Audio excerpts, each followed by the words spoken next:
It is that time of year again, time to talk about my favourite movies of 2021. Welcome back, or if you are new here, welcome. My name is Katrina and I make bookish content here on this channel every week and then movie reviews here at the weekend. All of my movie reviews are spoiler free and I will leave my movie reviews playlist linked up above in case you have missed any, but I will try as I am talking to leave links to my movie review videos for these movies that I'm going to talk about. Obviously I only have a certain amount of cards to play with, so I will leave some in the description box and some in the end screen as well. So this is in place of my regular movie review video. And disclaimer first of all, normally I would talk about my top 10 favourite and top 10 least favourite movies, but I will just, put it out there that I did struggle to come up with a top 10 this year. Obviously, we've had the weird situation of things coming out at the wrong time. We've had a ton of blockbusters come out all together. We've had certain things come straight to streaming. And so it's a bit of a complicated world. And yet I managed a top 10 favourite and least favourite last year when movie theatres were closed for a lot of the year. But yes, that's just the disclaimer, putting it out there. We're just doing a top 10 this year.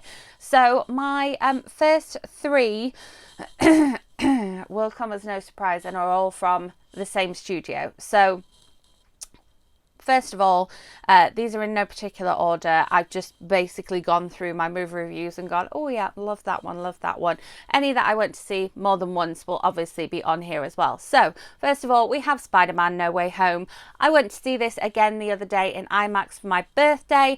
My weekly vlog for that one will be coming up next week, so make sure you are subscribed and hit that notification bell so you don't miss out on that, because you will see my thoughts on watching that one in IMAX. If something is filmed in IMAX, I will always go and try and watch it in IMAX if I can, and in this case I spent the £16 to go and see this in an IMAX theatre that was like an hour's drive away, so that is dedication. I watched this for the first time in Dolby and I will leave my review linked up above because it was just perfect and I can definitely see myself watching this again. I'm currently trying to work my way through the back catalogue of Spider-Man films, most of which are helpfully on Netflix, but it's a busy time. I'm about to start a new job and it's been Christmas and my birthday and I'm about to move house, so just trying to fit that in. I'm watching them in two halves, yeah.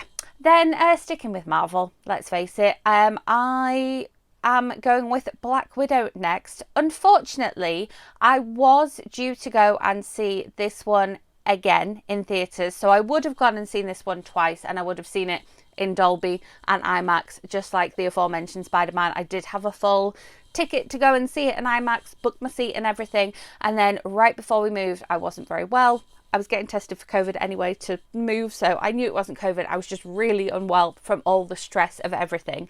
And so I didn't end up going to see this one again. And I did fully cry about it. You're always emotional when you're unwell, but I really enjoyed Black Widow. I would love to get a chance to watch it. I know it's streaming on Disney Plus. I'd love to get a chance to sit down and watch it again.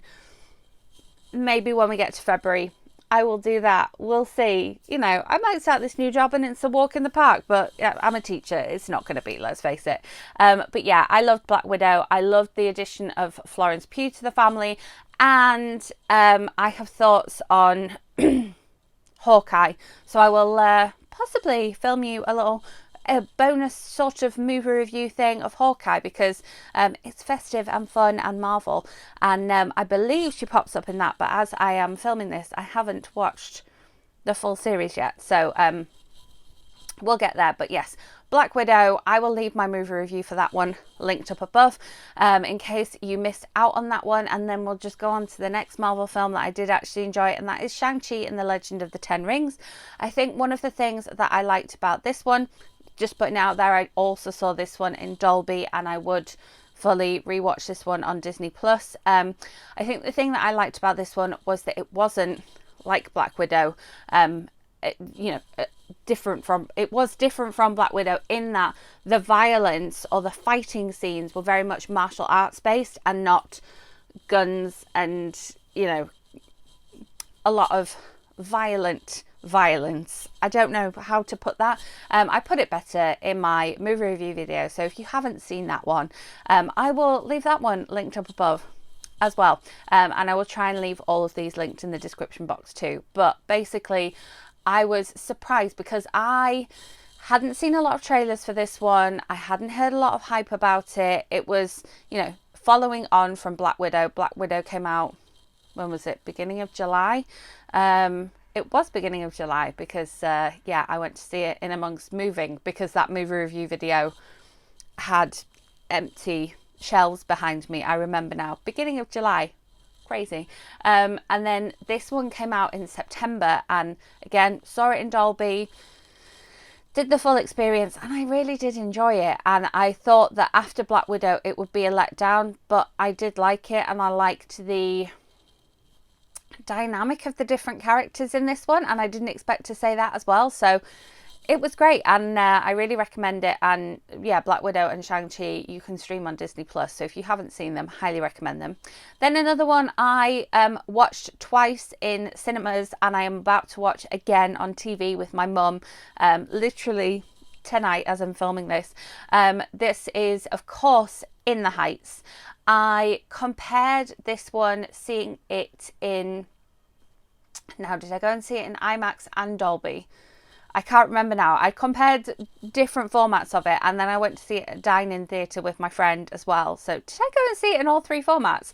Am I sort of selling myself short that I only saw it twice? I may have. It's been a long year. I can't remember.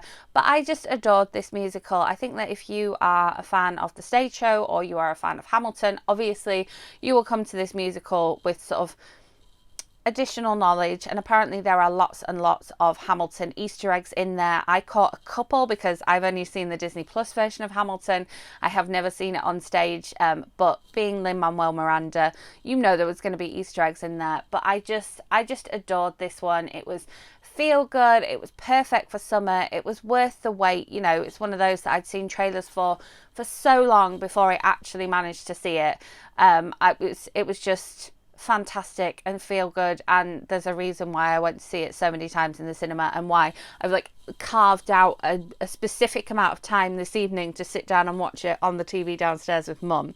It's fantastic, and if you are a fan of musicals in general, I think you will like it. If you are a fan of sort of community-based films as well, it's very character driven, and the neighborhood is an additional character in the film, and I enjoyed it so much. But yes, I'll leave that comparison video linked up above in the description box, in the end screen, wherever you want to go and watch it, because obviously I go into more detail in all of my actual in-depth movie reviews here on this channel. Then we have the first biopic of the list. This one is King Richard, which I knew very little about. It was a Limitless member screening, and I had seen no trailers for it, and I was just like, right, let's go for this one. I'd heard that the film was coming, you know, the concept of the film, and I just adored it. And I love a biopic. There is an additional couple of biopics on this film list, and yeah, it was just really, really great. I think that it is now out of cinemas thanks to Spider-Man and Matrix coming along all at once, but if you get a chance to stream this one somewhere, I really, really recommend it, and I will be really surprised if there aren't Oscar nominations for this film once those nominations come out, because it really was fantastic. I went from seeing another film straight into seeing this one, and the previous film, it wasn't my favourite, even though it comes from the studio that I've talked solely about so far in this video. And it was just wonderful to sit back and be completely lost in it. It's a long film, but it passes really quickly because the pacing is just spot on. I saw it and wasn't distracted in any way. I didn't get up and leave the cinema. That was a very full cinema, and I wasn't distracted by the other people around me. And that says an awful lot in this day and age of our short attention spans. So really, really recommend this one, even if you are not a tennis fan or you are not sort of interested in Venus and Serena Williams. It's just a great film in its own right. Then we have something that's also streaming on Disney Plus, but I saw this in the cinema, and I saw it in, now did I see it in regular and Dolby, or did I see it in Dolby and IMAX? I think I saw it in Dolby and regular, but I definitely saw it twice in cinemas, and that is Cruella, and I really enjoyed seeing it in Dolby. It was definitely worth waiting to see it in Dolby. However, I think that this is one that will work streaming wise on Disney Plus. It is a very dark film, but there is some excellent humor in there, and there's just some great action, and it is something that if I had the time I would love to sit and rewatch on Disney Plus. I loved the fashion, and I thought Emma Stone was fantastic, and yeah, I think it will sort of stand up well to the test of time also. And I loved the shots of London in it. I think I said that in my movie review video, and I'm still like, I would love to be in London right now, even on a rainy day like this. So hopefully I will get a chance to sort of go and see that iconic shot of Liberty as you come down the street. It suddenly appears in front of you. You sort of cut off Oxford Street and go down there past the Palladium, and there it is. And I just love the shots of that in the film. It was fantastic, and yeah, I really enjoyed it. Then we have the first documentary on the list. There were sort of 3 different documentaries that I did think about putting on this list, but I decided to go for this one because this one evoked the most feelings in me. The other ones definitely evoked some feelings, but Rita Moreno, Just a Girl Who Decided to Go for It, definitely evoked the most feelings. It was the shortest of the 3 documentaries that were considered as well, so therefore I think that it's the most accessible. It is on UK Netflix, which is very exciting. I saw it in cinemas back in Denver, and loved it. I laughed, I cried, I learned a lot. I'm now like, Rita Moreno's in something, I want to seek it out and watch it. I loved her in West Side Story. West Side Story didn't make the cut of this list, but I feel like putting this in here, it's like so if you like that, you could go and watch the new West Side Story or the old West Side Story. Like, either way, I just really loved how open and honest she was, and as I say, she made me laugh and she made me cry, and I just think she's an amazing person. And I have watched the first couple of episodes of One Day at a Time, but it's something that I think that I sort of need to set aside a little more time for, because I think it's going to be feel good but real, just like the documentary was. So yeah, definite hard recommend on that one. Then we have another one which I saw in IMAX, and this was another one of those that was much anticipated, highly awaited. This one was due to come out, I feel like spring 2020 it was due to come out, and it kept getting pushed and moved and pushed and moved, and then finally saw it in IMAX, and that's A Quiet Place 2. I do feel like, though, if you haven't seen A Quiet Place 1, A Quiet Place 2 will have no significance to you. It definitely is one of those sequels where you need to have watched the first film in order to appreciate the second film. There are some sequels out there that are fine on their own, but I really enjoyed it. It definitely had impact in the IMAX screen. I think it also would have been great in Dolby, but then In the Heights came out basically the exact same time, and I just ended up watching that multiple times rather than going to watch Quiet Place 2 again.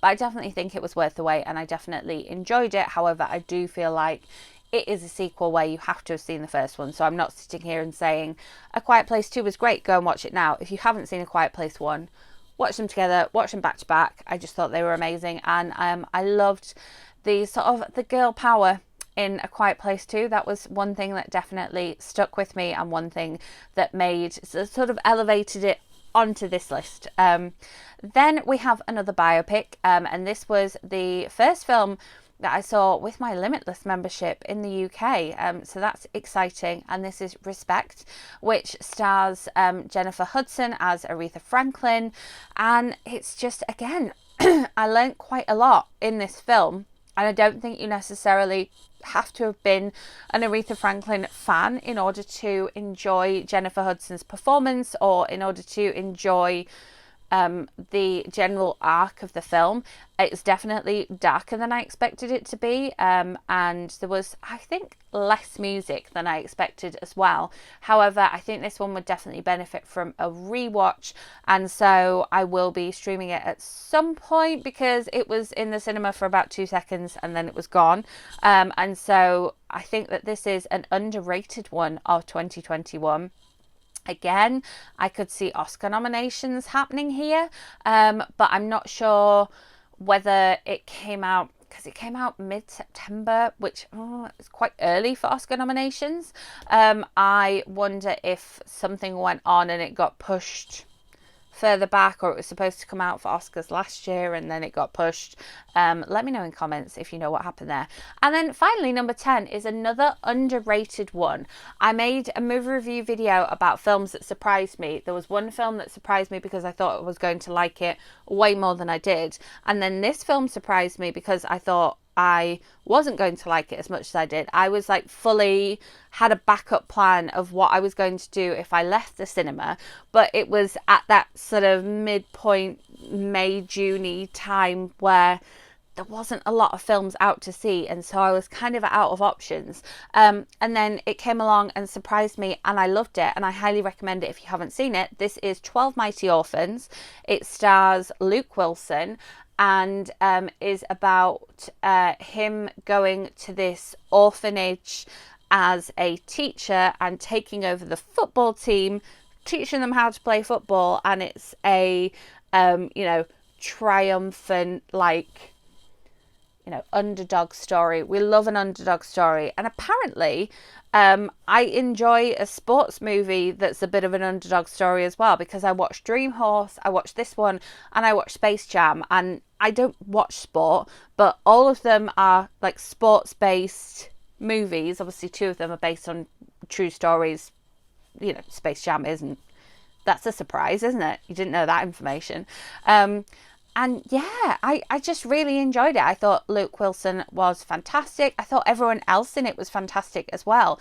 And it was a heartwarming story. If you are sort of looking for something else to watch in this no man's land between Christmas and New Year, and you have access to stream it, it's a nice one to sit down and watch with your family. There's some real heartwarming moments there, and some real triumphant moments there too. And so yeah, I really recommend it, and that is why it made it into the final spot on my top 10.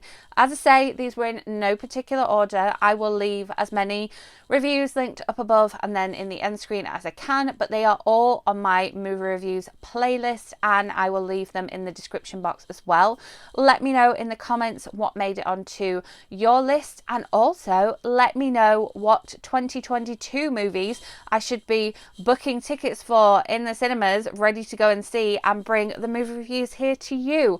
I am always happy to do requests. I am working on some other movie review videos right now, /series review videos, because there's obviously a wealth of streaming series to talk about right now, is there not? I'm excited to see what comes out for Oscars next year as well, so do let me know in comments if there is things that I should be looking out for, and let me know what made your top 10 list. I will be back with more bookish content for you in the week, as well as that weekly last Vlogmas vlog. And yeah, keep an eye out for some more movie reviews coming in 2022. Make sure you are subscribed, hit that notification bell, and if you enjoyed this top 10 list, give it a thumbs up. I will be back with my bookish content for you in the week, and I will see you with more movie reviews in 2022. Thanks for watching.